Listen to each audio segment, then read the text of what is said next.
makayo na sa ating simbahan. Kasi po, kung ang inyong anak ay nakasunod sa pangalan ng isang santo, yun pong santo na pangalan ng kapulo magiging guardian ninyo.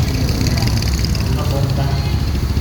Kaya, bawas, St. Margaret, kapangalan na anak ng Margaret. So, St. Margaret po, mag-anagagay anak habang buhay.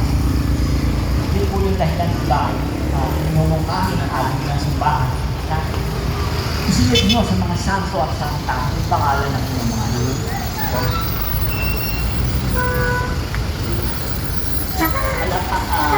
Hindi ko pa alam kung nabasa sa